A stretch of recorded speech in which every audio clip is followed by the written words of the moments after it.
बिस्मिल्लाहिर्रहमानिर्रहीम। Today we learn about the gluconeogenesis. Gluconeogenesis basically होता है कि formation of the new glucose. ठीक है, gluco mean glucose, new genesis formation. ठीक है, और ये जो हमारे पास ग्लूकोज बनता है ये बेसिकली नॉन कार्बोहाइड्रेट सोर्स से बनता है। ठीक है,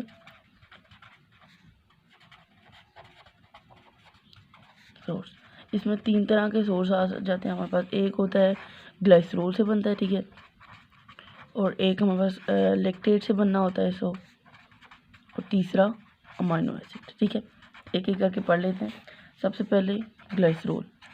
ठीक है, जैसे हमें पता है कि ग्लाइसरोल बॉडी में किस फॉर्म में प्रेजेंट होता है, टैग में, और ये जो टैग होता है ये हमारे पास कहाँ होता है, एडिपोज टिश्यू में। ठीक है, अब क्या होगा कि इसकी हमारे पास लाइसेस होगी, मतलब ये कि ये ब्रेक डाउन होगा टैग। जब टैग ब्रेक डाउन होगा तो वो दो चीज़ें बनाएगा, एक फ्री फैटी एसिड और दूसरा क्या बनाएगा, ग्लाइसरोल। ये तो जो ग्लाइसरोल है ये हमारे पास कहाँ प्रेजेंट है, एडिपोज टिश्यू में।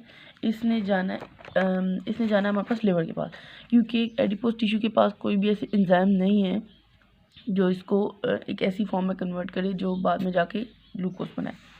अब ये ग्लाइसरोल जाएगा जी लिवर के पास, तो इसके थ्रू जाएगा, ब्लड के थ्रू। ठीक है, ट्रांसपोर्ट हुआ, ये इसकी ट्रांसपोर्ट हो रही है।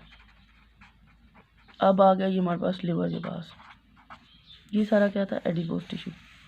ठीक है, ये हो गया ब्लड, और ये लिवर के पास आ गया। ठीक है, अब लिवर के पास जब ग्लाइसरोल आएगा तो लिवर इसको ग्लाइसरोल काइनेज की प्रेजेंस में कन्वर्ट कर देगा ग्लाइसरोल 3-फॉस्फेट, मतलब G3P बना देगा। अब जो G3P होता है ये कन्वर्ट होता है डाईहाइड्रोक्सी एसीटोन फॉस्फेट की प्रेजेंस में, G3P डाईहाइड्रोक्सी एसीटोन फॉस्फेट में कन्वर्ट हो जाता है इन the presence of enzyme G3P dehydrogenase. ठीक है, अब जो डाईहाइड्रोक्सी एसीटोन फॉस्फेट ये बना, ठीक है, DHAP। अब ये दो जगह जा सकता है, एक तो ये ग्लाइकोलिसिस में एंटर हो सकता है,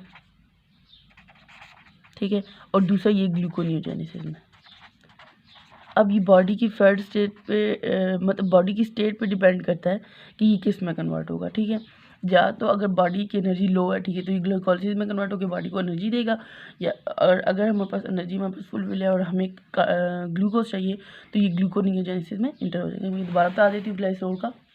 ग्लाइसरोल में क्या होता है कि बेसिकली ग्लाइसरोल हमारे पास टैग की फॉर्म में प्रेजेंट होता है बॉडी में, ठीक है, और ये एडिपोज टिश्यू में डिपॉजिट हुआ होता है। जैसे इसकी लाइसिस होती है, ब्रेक डाउन होता है, तो हमें फ्री फैटी एसिड मिलता है और दूसरा हमारे पास ग्लाइसरोल मिलता है। अब ये ग्लाइसरोल जाएगा लिवर के पास, क्योंकि एडिपोज टिश्यू के पास ऐसी कोई भी इंजाइम नहीं है जो इसको कन्वर्ट करे एक ऐसी फॉर्म में जो ग्लूकोनियोजेनेसिस में इंटर हो। ठीक है, होता क्या है कि ये ग्लाइसरोल जैसे ही हमारे पास ब्लड की जो ट्रांसपोर्ट होकर लिवर में आता है, ठीक है, और ग्लाइसरोल काइनेज की प्रेजेंस में G3P में कन्वर्ट हो जाता है, और एक दूसरा एंजाइम होता है G3P डिहाइड्रोजनेज जो उसको डाईहाइड्रोक्सी एसीटोन फॉस्फेट में कन्वर्ट कर देता है, और वो ग्लाइकोलिसिस में भी इंटर हो सकता है और ग्लूकोनियोजेनेसिस में। ये पूरा मेरे पास क्या था, लिवर। ठीक हो गया। उसके बाद देखते हैं लैक्टेट से कैसे होता है। ठीक है, अब लैक्टेट हमें पता है कि बॉडी में उस वक्त बनता है जब एनारोबिक कंडीशन होती है। ठीक है, एनारोबिक कंडीशन मतलब ऑक्सीजन कम अवेलेबल है। ठीक है, अब होता क्या है कि ये अगर मसल्स है मेरे पास, ठीक है, मसल्स में जैसे पता है कि एक्सरसाइज वगैरह हो रही हो या एनारोबिक कंडीशन हो, तो मसल्स में क्या होता है कि जो ग्लूकोज होता है वो पायरुवेट में कन्वर्ट होता है, और पायरुवेट हमारे पास लैक्टेट में कन्वर्ट हो जाता है। मतलब मैं डायरेक्टली लिख देती हूँ, ग्लूकोज लैक्टेट में कन्वर्ट हो रहा है। ठीक है, अब जब ग्लूकोज लैक्टेट में कन्वर्ट होगा तो ये इसने दोबारा वापस जाना है ग्लूकोज में, ठीक है, और वो हमारे पास ग्लूकोनियोजेनेसिस होगा, लेकिन वो मसल्स में नहीं हो सकता।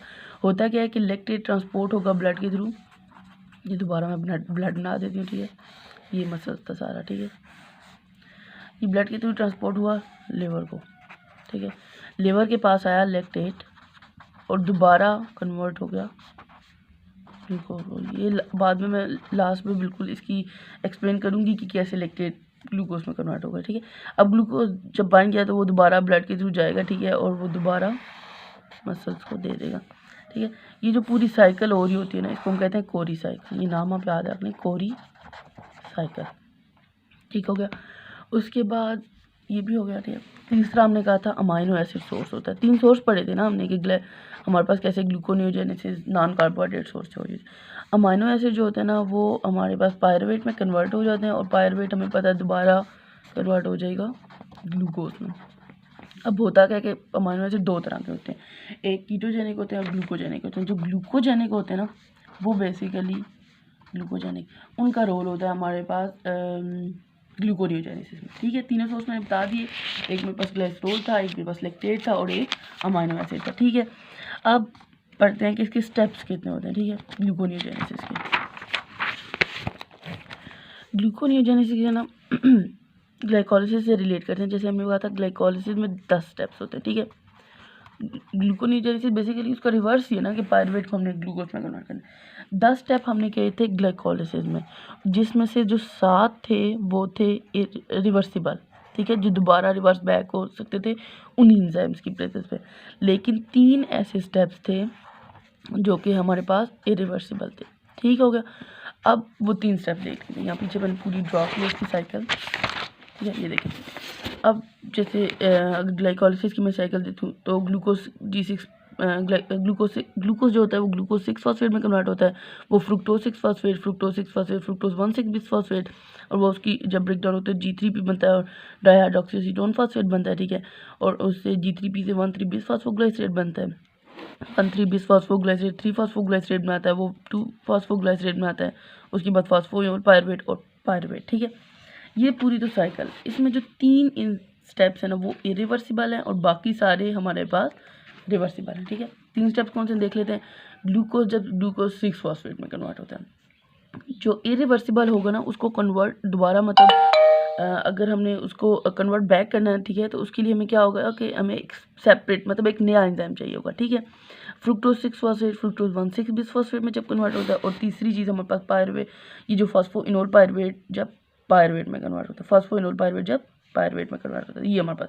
अब हमने इसको रिवर्स बैक लेके जाना है। ठीक है, उसके लिए क्या होगा, सबसे पहले हमें पायरुवेट को फॉस्फोइनोल पायरुवेट में करना होगा। ठीक है, बाकी सारे स्टेप तो इरिवर्सिबल हैं। जब ये यहाँ पे आ जाएगा तो इसके लिए हमें नया एंजाइम चाहिए जो इसको रिवर्स बैक करे। ठीक है, ठीक है, फिर ये इरिवर्सिबल स्टेप है, जब ये यहाँ पे पहुँचेगा ग्लूकोज 6 फॉस्फेट बन जाएगा तो एक हमें नया एंजाइम चाहिए होगा। ठीक है, जो इसको दोबारा इसमें कन्वर्ट करेगा। ठीक है, ये 3 रिएक्शंस ऐसे हैं जिन्हें हमें रिवर्स बैक करना है। कितने रिएक्शंस हैं, 3 रिएक्शंस हैं।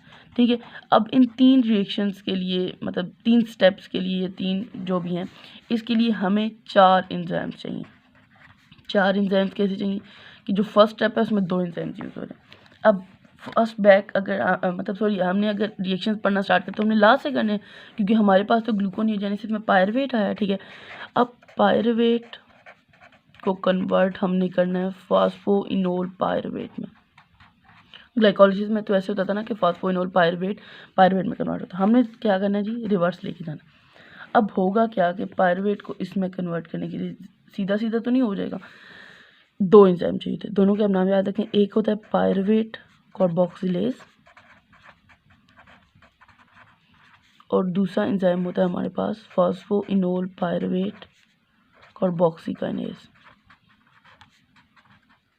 ठीक है, ये 2 मेरे पास हो गए एंजाइम।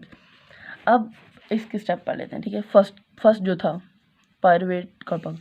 अब होता क्या है कि पहले जो पहला स्टेप है ना, ठीक है, पहला या एंजाइम जब काम करता है तो वो पायरुवेट को कन्वर्ट करता है ऑक्सैलो एसीटेट में। ठीक है,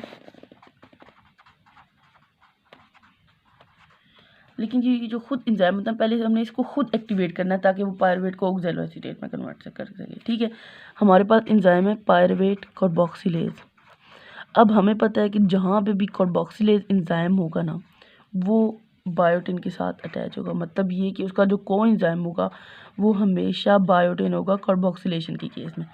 ठीक है, ये इसके ये जो पायरुवेट कार्बोक्सिलेज एंजाइम है इसके लाइसिन रेसिड्यूज के साथ अटैच होता है बायोटिन। ठीक है, ये बात है, ये हो गया पायरुवेट कार्बोक्सिलेज के साथ कौन एंजाइम कौन सा है, बायोटिन। इसको करना है जी हमने एक इनएक्टिव फॉर्म से एक्टिव फॉर्म में। ठीक है, ये भी क्या है हमारे पास इनएक्टिव फॉर्म में।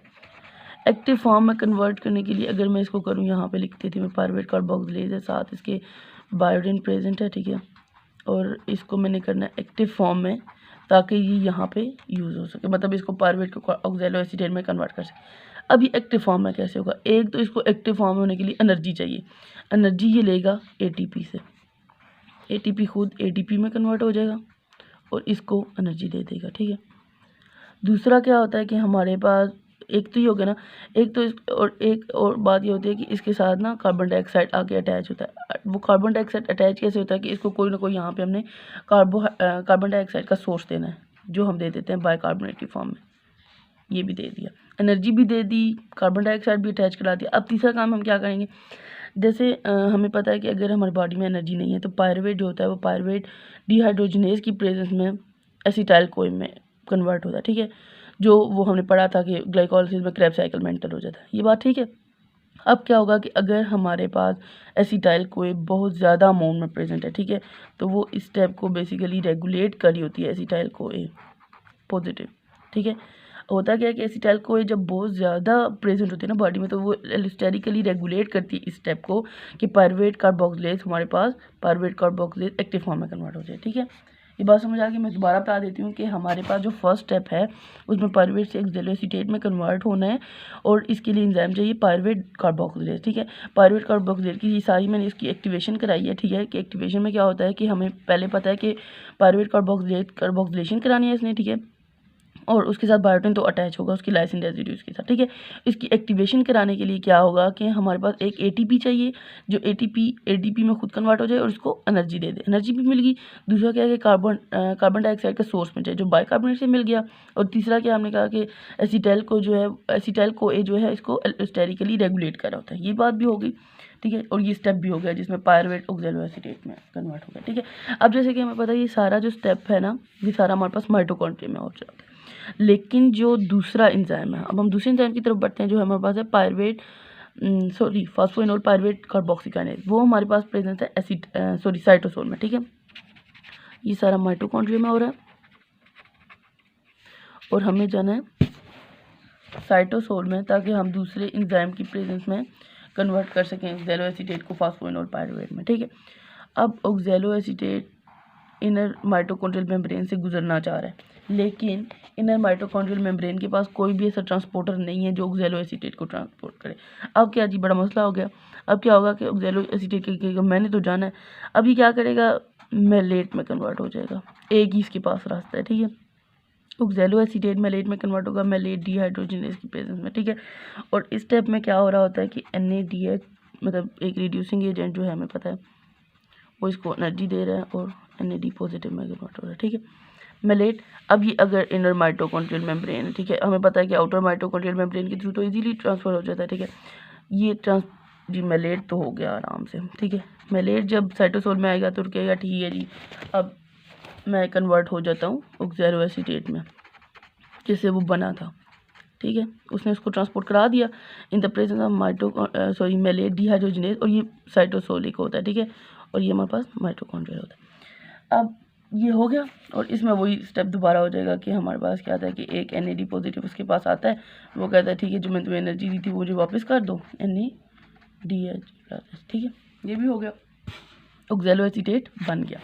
ऑक्सैलोएसीटेट अपना काम करेगा और वो फॉस्फोइनोल पायरुवेट में कन्वर्ट हो जाएगा। इसको कन्वर्ट करने के लिए हमें पता है कौन सा एंजाइम चाहिए, फॉस्फोइनोल पायरुवेट कार्बोक्सिकाइनेज, ठीक है।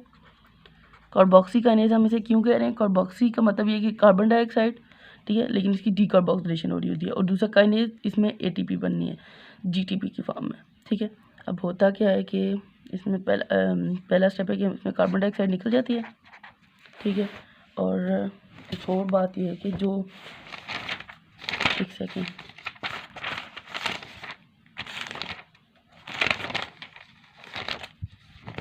हमारे पास होता क्या है कि GTP जो होता है GTP में कन्वर्ट हो जाती है, ठीक है, इसी स्टेप में, ठीक है।